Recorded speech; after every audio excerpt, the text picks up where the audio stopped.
Hello friends, welcome to the Devgun classes, the educational and professional classes for all. Government exam की preparation करने वाले candidates हो या school के students हो, हमारा जो चैनल है दोनों के लिए ही इक्वली बेनिफिशियल है। यहाँ पे हम एनसीईआरटी का रेफरेंस लेते हैं, सारे पॉइंट्स एनसीईआरटी के इंक्लूड किए जाते हैं, इसीलिए ये सभी के लिए इम्पॉर्टेंट है। आज हम लोग जो है क्लास 7 का चैप्टर 7 करने वाले हैं, जिसका नाम है weather climate and adaptation of animal to climate. हम इसमें वेदर के फिनोमेना का पढ़ेंगे, क्लाइमेट को जानेंगे और उनका अडेप्टेशन एनिमल्स के साथ एनिमल को कैसे करना पड़ता है वो सब पढ़ेंगे।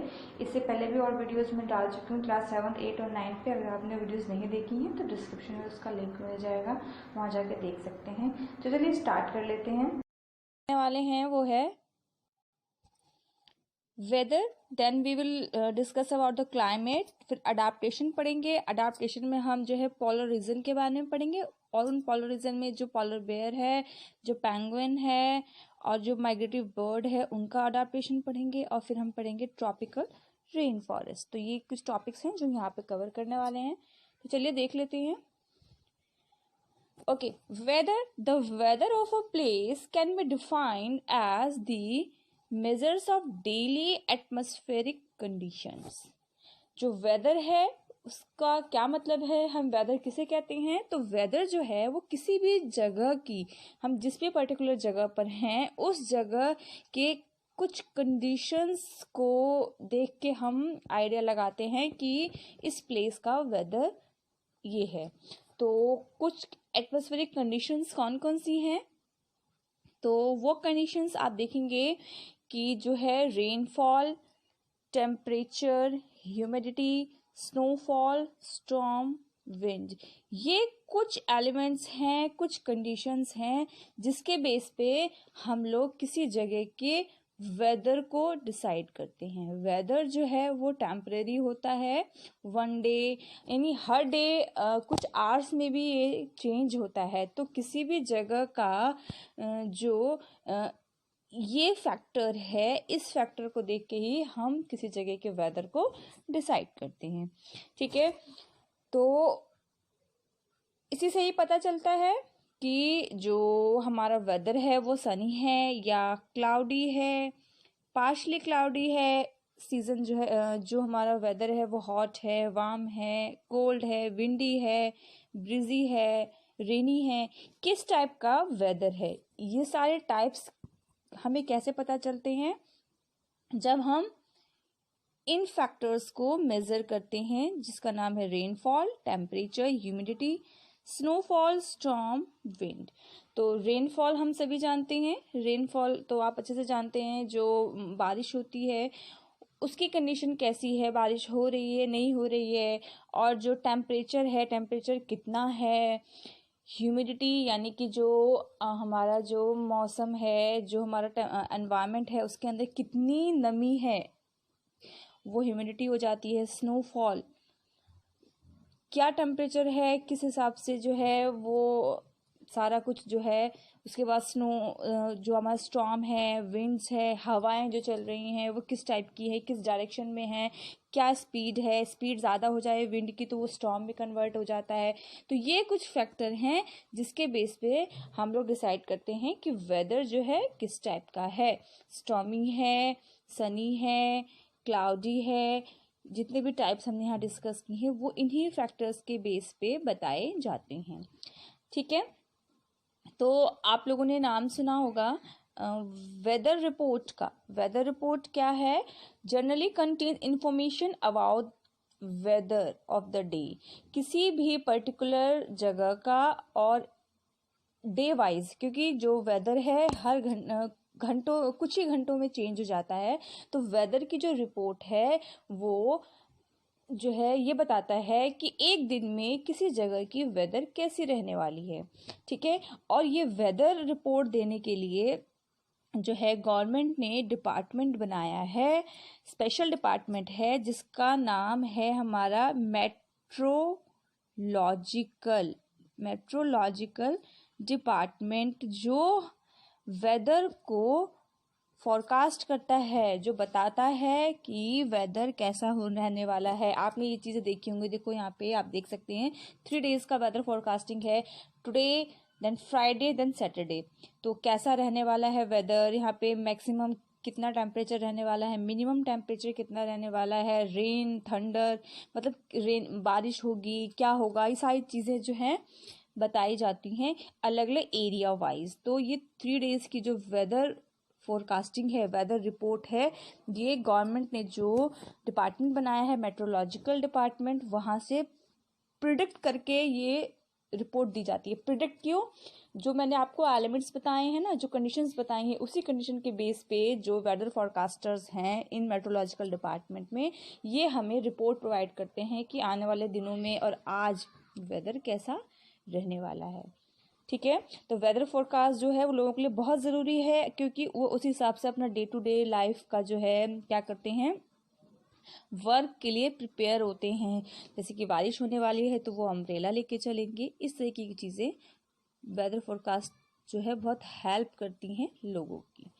ठीक है, तो अब देखिए वेदर तो हमने पढ़ लिया, किसी भी शॉर्ट टाइम पीरियड में किसी जगह का जो मौसम है, जो कंडीशन है, टेम्परेचर, क्लाउड, रेन कैसा रहने वाला है, उसे वेदर कहते हैं। लेकिन ये वेदर जो है वो चेंज होता रहता है, कभी भी कांस्टेंट नहीं रहेगा। ठीक है, कभी भी जो वेदर है वो कांस्टेंट नहीं रहता, चेंज होता रहता है, हर घंटे भी बदल सकता है। दिन में कुछ और होगा, सुबह में कुछ और होगा, शाम को कुछ और होगा। तो कभी टेम्परेचर ज़्यादा हो जाएगा, कभी टेम्परेचर कम हो जाएगा। ठीक है, दिन में टेम्परेचर ज़्यादा हो गया, रात में टेम्परेचर कम हो गया। तो ये सारी चीज़ें जो हैं बदलती रहती हैं पूरे डे थ्रू आउट। ठीक है, तो ये चेंज क्यों आता है, ये वेदर में ये चेंज क्यों आता है? Any change in the weather of a place on the earth is because of sun. तो ये चेंज क्यों आता है? सन की वजह से। सन के अंदर जो हीट होती है, जो रेडिएशन होता है, ठीक है, उसका जो अमाउंट होता है हीट का, लाइट का, अर्थ पे, वही डिसाइड करता है वेदर को, वही चेंज करता है वेदर को। Formation of wind, the phenomena of rainfall और द सीजन चेंज, सब कुछ किसकी वजह से होता है? सन की वजह। सन के टेम्परेचर, सन के रेडिएशन से ही विंड डिसाइड होता है, रेनफॉल डिसाइड होता है, हमारा वेदर डिसाइड होता है। ठीक है, और ये कैसे डिसाइड होता है तो इसे भी देख लेते हैं, चलिए। तो देखिए आप यहाँ पे डायग्राम देख सकते हैं। यहाँ पे देखिए क्या है कि हम सभी जानते हैं क्या कि अर्थ जो है वो स्पिन करता है अपनी ही एक्सिस पे सन के चारों ओर। देखो स्पिन कर रहा है, आप यहाँ पे देख रहे हैं जो हमारा अर्थ है ये इसका एक्सिस है, ये इसका एक्सिस है, अपने एक्सिस पे क्या कर रहा है?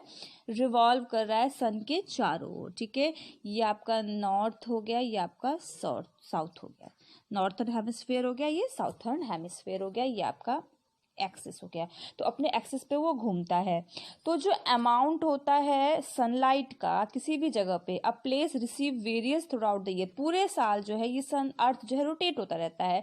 तो साल के किस टाइम पे अर्थ की पोजीशन सन के रिस्पेक्ट में, सन के रिस्पेक्ट में अर्थ की क्या पोजीशन है, सन की कितनी लाइट अर्थ पे पड़ रही है, उसी हिसाब से वेदर डिसाइड होता है। ठीक है, और ये पूरे साल चेंज होता रहता है, क्योंकि जब अर्थ रिवॉल्व करता है, अर्थ जब घूमता है, तो इसकी जो कंडीशन है, इसकी जो पोजीशन है वो सूरज से चेंज होती रहती है। देखो आप सब जगह देख रहे होंगे चेंज हो रही है। ठीक है, तो यहाँ आप देखेंगे जो विंटर है साउथ में, नॉर्थन में विंटर है। क्यों? क्योंकि जो सन है और जो अर्थ का जो नॉर्थन एरिया है, ये वाला एरिया है, वो सन से दूर हो गया है, और साउथर्न एरिया जो सन के क्लोज हो गया है। तो यहाँ पे विंटर है, जो एरिया सन से दूर है वहाँ विंटर होगा, जो एरिया सन के क्लोज है वहाँ पे समर होगा, क्योंकि वहाँ का टेम्परेचर ज़्यादा है। ठीक है, तो आप समझ गए होंगे जो समर सीजन है पोजीशन जो होती है वो क्लोजर होती है सन के, इसीलिए जो है सन की लाइट ज़्यादा लंबे समय तक पड़ती है, और जो विंटर सीजन में है वहाँ पे जो है सन की लाइट कम समय तक पड़ती है। तो जहाँ पे सन, अब देखो यहाँ पे विंटर है तो यहाँ पे सन की लाइट कम समय तक पड़ेगी। ठीक है, फिर कुछ देर बाद वो कुछ घंटों बाद कम हो जाएगी, तो क्या होगा, यहाँ के जो डेज हैं वो शॉर्टर हो जाएंगे। ठीक है। वहीं जहाँ पे सन की लाइट ज़्यादा यानी कि यहाँ पे साउथ हेमिस्फीयर पे ज़्यादा पड़ेगी, तो यहाँ पे क्या होगी, गर्मी भी होगी और यहाँ के दिन जो है वो लंबे होंगे क्योंकि सूरज ज़्यादा समय तक होगा। सेम कंडीशन यहाँ भी आप देख सकते हैं। यहाँ पे अब कंडीशन बदली है, तो यहाँ पे स्प्रिंग आ गया है, यहाँ पे ऑटोमन सीजन आ गया है। फिर कंडीशन रोटेट हुई है, तो नॉर्थन में समर हो गया और साउथन में आपका विंटर हो गया। फिर कंडीशन चेंज हुई है, तो हमारा जो नॉर्थन में ऑटोमन हो गया और हमारा जो है साउथन में आपका स्प्रिंग हो गया। ऐसे ही सन के चारों तरफ जो रिवॉल्वेशन होती है अर्थ की, उसी से ही क्या होता है, डिसाइड होता है वेदर किसी भी प्लेस का। पर्टिकुलर प्लेस की सन के साथ जो कंडीशन होती है, क्योंकि अर्थ घूमता है तो पोजीशन चेंज होती रहती है जगह की, तो वहाँ के जो वेदर है वो चेंज होता रहता है। This is the basic phenomena of changing of weather. ठीक है, तो आई होप कि आपको क्लियर हुआ होगा कि वेदर किसे कहती हैं। Thanks for watching. आज के लिए सिर्फ हमने वेदर ही डिस्कस किया है। नेक्स्ट वीडियो में हम आपके लिए जो है क्लाइमेट लेके आएंगे। ठीक है, तो थैंक्स फॉर वॉचिंग। अगर आपको वीडियो पसंद आई हो तो वीडियो को लाइक शेयर करना मत भूलिएगा। Keep smiling. Thank you so much.